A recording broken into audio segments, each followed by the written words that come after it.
Welcome back, everybody, to another episode of SEC Talks. This is your co-host, Caden, and we are just so excited to bring you guys another episode with our second episode on YouTube, but our 29th episode on the podcast. Hanley, I'm really enjoying this new series we have started, and now we are going to talk about Arkansas. Yes, we are. But we want to catch you guys up on what has happened this past weekend in SEC baseball and a couple of news in the portal. So Hanley, you want to hit us up on those things? Yeah, so let's go over real quick just what the standings look like in the SEC after last week. So Tennessee took their first loss of the year. They did. In the SEC to Bama. They're still 33-3 overall, 14-1 in the SEC. They're pretty much running away with it. Yep. Georgia, this is going to be in the East. Georgia's 9-6 in the SEC. Vanderbilt is 7-8. There's only two teams in the East that are above 500. Is Vanderbilt still unranked? That's a good question. I don't know if they're ranked or not. Anyways, but them being under 500 is pretty bad. But speaking of Vanderbilt, I checked and they're unranked. They have, I believe, 3 of the top 5 new recruits for baseball for this next season. I don't doubt it. Yeah, it's crazy. Florida 6-9, South Carolina 6-9, Missouri and Kentucky wrap it up at 5-10, and then over to the West, Arkansas's 11-4. They're kind of running away with the West. Yeah. Our Auburn, A&M, and Bama are all tied at 8-7, which is a respectable record for each of them. LSU is 7-8. Mississippi State took 2 out of 3 against Auburn, so they're back up to 6-9. And then Ole Miss wraps it up with 5-10. So I think Mississippi State's probably moving back off of the whole scare of not making the SEC tournament. Yeah. But I just want to list off real quick also the rankings, the SEC teams who are in the top 25 right now. Okay.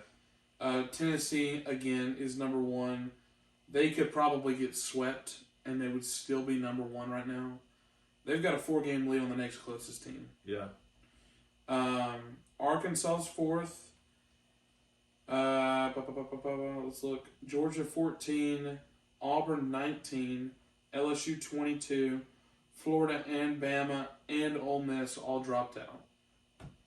Wow. Yeah. So there's only 4 teams, which is not quite what the SEC's been doing lately, but that's okay. When it comes down to it, Tennessee's going to win it all this year, so it doesn't matter. I hope so, man. But I hope so. Yeah, so that's a little update real quick on the baseball side of things. Let's move a little bit over to basketball. There's a couple of things that have happened since our last episode, not a ton. The Brandon Huntley Hatfield stuff. Yeah, he dropped his top 5. Has started to heat up, and a lot of people think he may be coming to Auburn. I'm not sure if it's going to happen or not, but we are in the top 5. I'm not sure if I understand why we would go after him, because a lot of people think we're going to get Johnny Broom from Morehead State, who's a center. So if Brandon Huntley Hatfield came, one of our guys who's on our second team would probably leave. Right. So, which, I don't know if that's good or bad, but he wouldn't start for us, I don't think. Mm-hmm. Like, what did he do at Tennessee this year? He averaged 4 and 3. He would have to. But he also didn't get much playing time.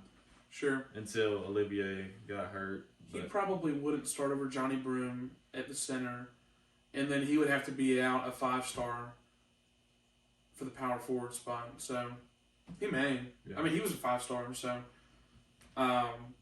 The biggest thing for him, I think I mentioned this last episode, but his work ethic and him just being lazy, I think, have been 2 of his main drawbacks. Right.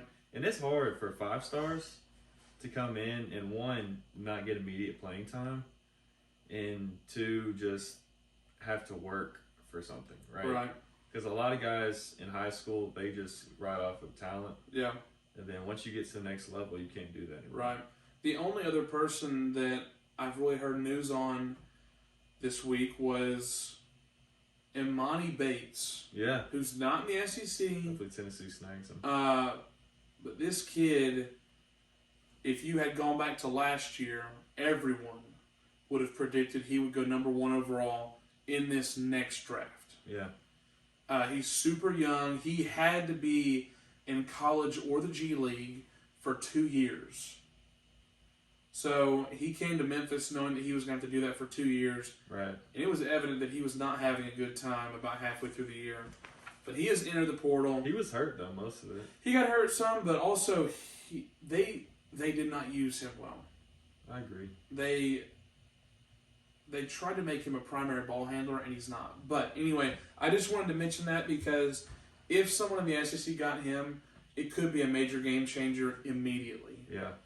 But that's all that I've got on that. Do you want to go ahead and get us started with Arkansas football? And Hanley, I don't know if you recall, obviously you weren't a part of our podcast. And Jackson was unable to make it, by the way, for family reasons, but hopefully he'll be back with us next week. But our very first episode was titled, Is Arkansas for Real? Because that was around, we started the podcast around the time when Arkansas was like 3 or 4-0. Yeah. So that's kind of funny that comes back around full circle that way. But Arkansas, they had a really starting promise the last year. And then when they just played Georgia and people were predicting Arkansas to win. I remember that. But then Arkansas got blown out. I don't even think they scored that game. But they have a really promising quarterback in KJ Jefferson coming back. Depending on how you classify it, he's a Heisman candidate, dark horse Heisman candidate, however you want to say it. But I think it all starts with your quarterback, and Arkansas has a really good SEC caliber quarterback. Yeah, they've got a good quarterback. I'm just trying to think. You asked me before the show, where would I rank him in the SEC? Obviously, I put Bryce, probably Hendon. I don't know, maybe. Yep, Hendon. I'm just trying to think of who else. I don't know. Maybe Spencer Rattler could do something. I just don't trust him. No, neither. I mean, I'd probably have to go with Zach Calzada, but we'll see. We'll see. That is interesting. Next week, let's rank our SEC quarterbacks next week. Okay. That's interesting. I wouldn't put Stetson for sure above him. I really don't Will know. Levis for Kentucky. Anthony Richardson for Florida. No. He can't throw the ball. Who else? I would probably put him at third. The Mississippi State quarterback. He can sling it. Yeah, who cares if you sling it when you sling it to the other team? That's true. Ole Miss. They have that. I know. The guy Slovis. Keaton Slovis, I think is his name. No, he went to Pitt. Is that right? Was he not the USC guy? Another USC guy came. A different one. Okay, my bad. Yeah. Yeah. But Slovis, I believe, went to Pitt. Okay. Could be wrong. But anyways, I'd probably put him at third. Now that I'm thinking about it, there's not that many high-powered SEC quarterbacks. No, there's really not. And we don't even know who's going to be LSU's quarterback. So yeah, there's just really not a lot of good quarterbacks. I think between Bryce, Hendon, and KJ, yeah, those are by far the guys. Yeah, but I agree. So, but just to give you guys a rundown of Arkansas' schedule for next year, we'll do predictions before we move on to basketball if you're cool with that. Mm-hmm. But they actually open the season against Cincinnati. That's a very intriguing game. And then they play Missouri State. Might be a close one. Who knows? Then Bama. That's pretty early for Bama. Do they always play Bama that early? You know? I don't think that one... I think it moves around. I don't think that one's set. Wait, no, I'm reading this wrong. It's supposed to be side to side. So it's so Cincinnati, then South Carolina, then Missouri State, then A&M, then Bama, then Mississippi State, then BYU, then Auburn, then Liberty, then LSU, then Ole Miss, then Missouri. That's a pretty tough schedule if you ask me. Yeah, I mean, everyone in the SEC West is going to have a tough schedule. Plus Liberty, BYU, and Cincy. Those are really good mid-majors. Yeah. I mean, Liberty, they've obviously had really good success with Malik Willis. They won't be that good this year, though. The quarterback before Malik, wasn't he really good too? I couldn't tell you who he was. Maybe Malik was there for a couple years because Malik started at Auburn, right? Didn't Malik start at Auburn? He didn't start. No, but like, didn't he start off school? Yeah, he was there. Like, that was his first school. That's what I meant. Yeah. Yeah. But yeah, we'll get into our predictions before we move on to basketball. But the recruiting class. So their national rank was 28, 13th in the SEC. So obviously not the best class, but it shows the power of the SEC, if it shows anything, with being in the top 30 and being the second worst SEC recruiting class. But I mean, what do you have to think about that? Not much to say about it. They didn't get any 5 stars. They didn't lose a ton. They did lose. I cannot remember the receiver's name. Treylon Burks. He's a big loss. He was huge, but they may be able to replace him with Jaden Hazelwood from Oklahoma. That was a huge get for them. He's a former 5-star receiver. They also got Drew Sanders from Alabama. He's a linebacker. I really don't know. Bumper Pool's coming back for his 18th year. Isn't Sam Pittman the coach? Yeah. I really do like him. I think he's doing some good stuff for Arkansas. I do too. They're kind of becoming a really hard-nosed team and program. And I'm not saying that they're like a feared program, because they're not. But they're becoming a respectable program again. Yeah, I agree. So, and Sam Pittman, I thought he was a horrible hire. Yeah. Like, was he the Georgia offensive line coach? I believe so. Okay. I just don't think, I don't know, I haven't seen many situations where an offensive line coach getting hired as a head coach works out for you. Yeah. And I just thought it was a horrible hire. I don't know. But, I mean, he's proven a lot of people wrong. Yeah.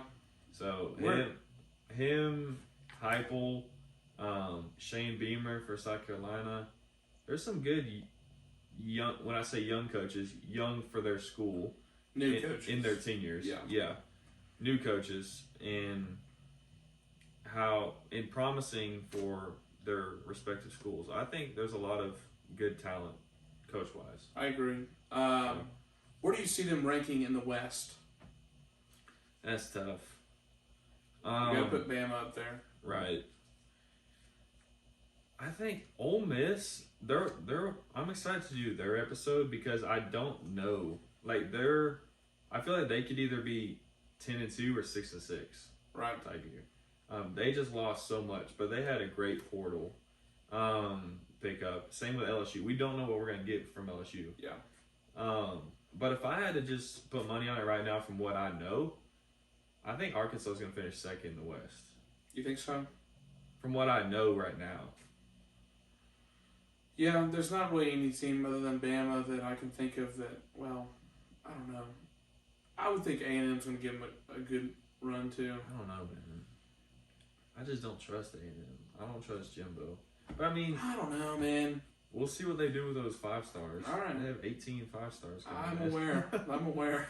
It's ridiculous. They've got enough to run both sides. It's that NIL. That's right. Texas a little money. But anyways,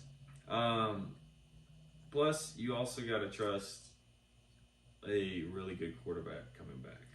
Yeah, and he's a good dual threat. He's not going to do anything crazy with his legs. He's not running for 30 and 40 yard gains at a time, but he's really, really good at extending plays. Yeah. He'll grab you 10 yards. He'll scramble out when he needs to. And he's huge. He's a big guy. He's probably 6'5", 250 if I had to guess. He's a big guy. And he can move. He's kind of like a stockier version of Cam. What game was it where he flipped over a player into the end zone? Was that the Ole Miss game? Florida? Was it? No, it was definitely Ole Miss. I think it was Ole Miss. It was definitely Ole Miss. That was the high scoring. Yep, really high scoring you're right. game. That was Ole Miss.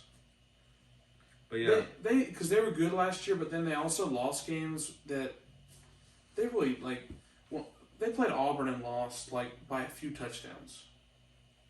Yeah. And Auburn was 6-6 last year. Yeah. Kind of like A&M. They really perform well, and then they really don't perform well. Yeah. And then you go Arkansas played Bama really well last year. They did. They only lost by a touchdown, I think it was. They did. So, like I said, Sam Pittman has really got them into a respectable program. A name that the SEC can call theirs and not be ashamed of it. Yeah. But, because there's a few of them, Vanderbilt being one of them. Yes, I'm looking right at Vanderbilt. Yep. But, yeah. So is Jackson. Because for a minute, Arkansas was the bottom, at least of the West. Yeah. Yeah. All right, let's move through here so we can make it to basketball. I'm going to run through some names real quick of some notable recruits as well as guys transferring in and transferring out. So some notable names for recruit-wise, we have Isaiah Sategna. He is from Fayetteville, Arkansas. He's a wide receiver, 4-star. The number 1 player in the state of Arkansas. That's big. That's always good for recruiting in-state guys. That's right. Andrew Chamble, offensive tackle, 6'7", 305. Mammoth of a human being. Guy. The number 2 player in the state of Arkansas. That's really good. But that says something about the talent coming out of Arkansas. Yeah, it's a bunch of farmers out there. Anyways, some 6'7", 305 guys.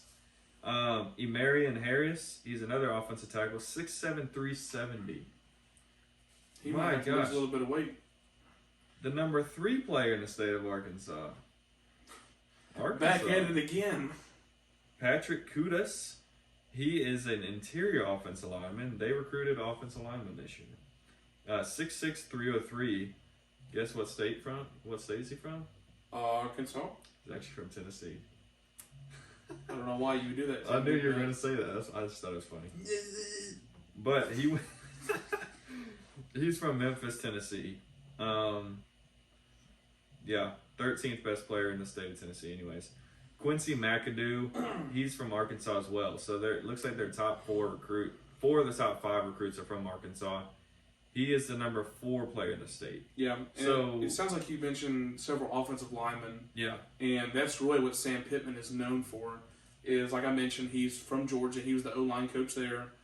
And he's really going to try and build around that offensive line. Something that Gus Malzahn should really have learned how to do. Anyways. Yeah. So, this is all according to 247 Sports, by the way. I know there's a lot of people out there, rivals, the news on 3, but I'm a big fan of 247. As am I. So, the top 4 players in the state of Arkansas. That's pretty impressive to be able to recruit your own guys. And then, so I'm going to go over some guys who are leaving the program. So we already touched on Treylon Burks. He's going to the NFL. Right. Also, redshirt junior John Stephen Jones. He's the grandson of Jerry Jones, the Cowboys owner. He's no longer right with the team. He appeared in 7 total games over 4 seasons. Who's also gone is Traylon Smith. He began the season as a starting running back. He's gone. We mentioned Treylon Burks.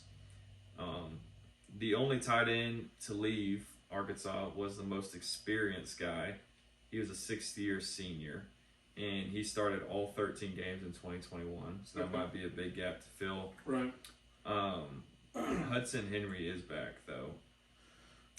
Arkansas's top pass rusher, Trey Williams, has gone to the NFL. So who else has gone? Grant Morgan and Hayden Henry are both gone from the linebacker position. And then Arkansas also lost a trio of starters in the secondary. That could be big. And a safety and a nickel who both transferred to LSU, and also another safety who declared for the draft. Oh, and they also lost their long snapper. I have no telling how they're going to replace that guy. Respect the specialist. Respect him. Were you a specialist? I was. I knew it. I was a long snapper, for those of you who don't know. So don't respect the specialist. All right, notable names who are returning. KJ Jefferson, obviously he's going to be the starter. Johnson and Sanders, who are heading the rushing attack for the team this year. The most experienced returner is Warren Thompson, who had 304 yards on 19 catches last year. It was the third most on the team. Hudson Henry, as I mentioned, they're retaining most of their starting O-line. They have a sophomore who's coming back, Jashad Stewart, who's filling in for Trey Williams, who's a really good player. And then they're returning a total of 10 linebackers, most notably Bumper Pool, who we talked about. This is his 18th Bumper year. Pool. He's a good player, but he's he's taking advantage of all his extra years for sure. He's taking his third COVID year at this point, it seems like. Yeah. So safety Jalen Catalon is the biggest name returning for his fourth year as a starter. Okay. And then freshman Cam Little will be back, and it looks like he is a specialist as well. Okay. So, and then we already talked about where they're going to finish in the West. So, you want to make our predictions real quick for their schedule, then we'll move on to basketball real quick? Let's do it. Okay, so Arkansas and Cincy, who you got? It's at Arkansas. I'll pick Arkansas. Yeah, I'm going to take Arkansas. South Carolina, Arkansas. Arkansas. Missouri State, Arkansas. Missouri State. Arkansas. A&M. At Jerry World. At A&M, I'm going to go with A&M. Well, they usually play it at Jerry World, don't they? That is true. I will go with Arkansas then if it's not going to be at A&M. I'm going to take Arkansas. Bama and Arkansas. Bama. Arkansas, Mississippi State. I'm going to go Mississippi State. I think they're going to have a tough time playing against the air raid. They always do. Yeah, I was too. And it's at Mississippi State. So, BYU and Arkansas at BYU. Hopefully Arkansas will win that game. Yeah. Auburn, Arkansas. I got to go with the Tigers. It's at Auburn. It's at Auburn, which is a tough place to play. I agree. That game, to be honest, just completely depends on how Auburn is. Auburn. I'm saying Auburn too. Liberty and Arkansas. Arkansas. Same. LSU and Arkansas at Arkansas. Arkansas. I'm gonna take LSU in that game. I think it's gonna be good. Ole Miss and Arkansas. Arkansas. I'm gonna take Ole Miss in that game. And then Arkansas and Missouri. I'll take Arkansas. Okay, me too. So I have 1, 2, 3, 4, 5. I have Arkansas going to 7-5, and you have them going 9-3. I do. So those are 9-3 would be a great season for them. Great season. 7-5. I mean, yeah, average at this point for, especially with what you have coming back. Yeah, but I would think 8-4 they should be happy. Yeah. So. All right. Let's move on to basketball real quick. All right, let's do it. Okay, so a few things to talk about with basketball. Who's coming in, who's leaving, kind of the expectations going forward, because there are some wild expectations for this Arkansas basketball program. To start out, let's go with the transfers in, the guys that are coming in from other programs. You have Jalen Graham from Arizona State. Yep. He'll be a good piece. It's really hard to tell right now who is going to play for this team. Obviously, it's early, but I'll get into it in a second, but they have a lot of really good recruits coming in, but they also have these veteran guys coming in from other schools, and either of those I could see starting. So I really don't know how good he's going to be or what he'll be able to do, but they also got the Mitchell twins from Rhode Island. That's Makai and Mikkel. Don't miss that one. And they're from Rhode Island. They should be good. Good veteran pieces. Probably the most interesting transfer that they're getting is Trayvon Braziel from Missouri. He's a center. He will most likely take the place of Jalen Williams. I'm expecting Jalen to be gone. He's already declared, but has retained his retained his eligibility. So we're gonna kind of see what happens with that one. But Braziel could really be a big piece for them. Yeah. At worst, he'll be a really good backup. So he had a decent year with Missouri. Took him a minute to get his feet under him, but he could be really good. As far as the guys that are leaving, Connor Vanover, who's terrible, he didn't play. Guard K.K. Robinson, who didn't play also, and Chance Moore, who didn't play. So they kind of dumped the guys that didn't pan out for them to begin with. Right. So it's kind of the best case scenario for them. And these are the guys transferring out, not just leaving, right. Transferring. Yep. And so I'll talk about this in a second, but I'll move on. As far as recruiting goes, high school guys... This is ridiculous. It is ridiculous. They have the number 2 recruiting class. If I didn't know any better, I would think this is Kentucky 5 years ago. You sure would. It's ridiculous. Number 1, they have the 5-star, number 6 player in the nation, Nick Smith. This guy is going to be legit. Yeah. He'll be a one and done, almost no doubt. He should be legitimate. He'll start for them next year unless something crazy happens. 5-star Jordan Walsh. He's a forward for them. He's going to be good too. He's ranked around 20-something.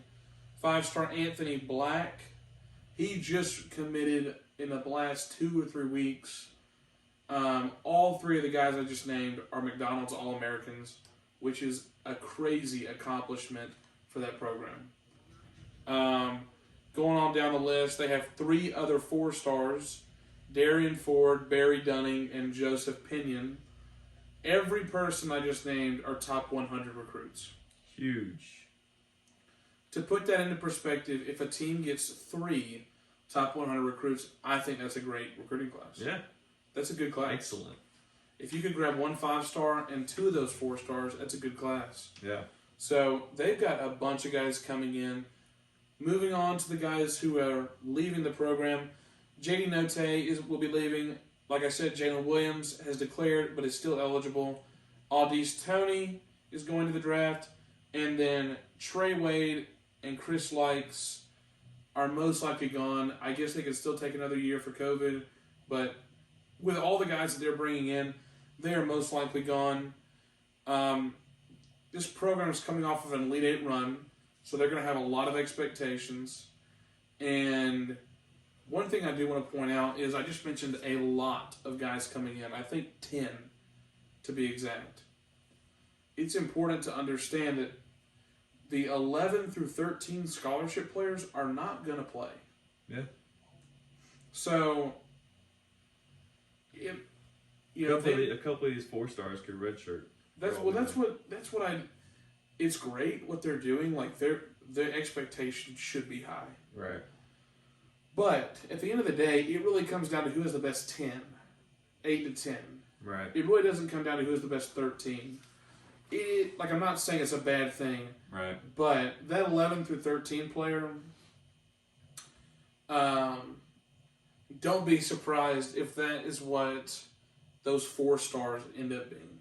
Yeah. Because if Musselman's smart, he'll try to develop those guys. Yeah. So they're going to be in very good shape. Very promising future for the Arkansas basketball program, coming off of back-to-back Elite 8s. That's true. Which is a crazy accomplishment. So, but the future is bright for their athletic program as a whole. Baseball is really good. Football's on the come up. Basketball is looking really good. That's right. Their basketball program's in a better place right now than Kentucky, I think. Yeah. I'd probably assume that they're going to be a top 3 team in the SEC next year. Yeah. But let's go ahead and wrap it up a little bit. We wanted to make this episode a little bit shorter. Yeah. To, just not keep y'all too long. But we certainly do appreciate everyone who watches it. Do you have anything else, Caden? Just make sure you guys like, subscribe, and comment on the YouTube, and listen to us on Apple and Spotify as well. And for those of you just joining us on YouTube, make sure you go back to all of our other episodes on Apple and Spotify. And we look forward to talking about Auburn next week. Yes, sir. All right. See you guys next week. Have a good one.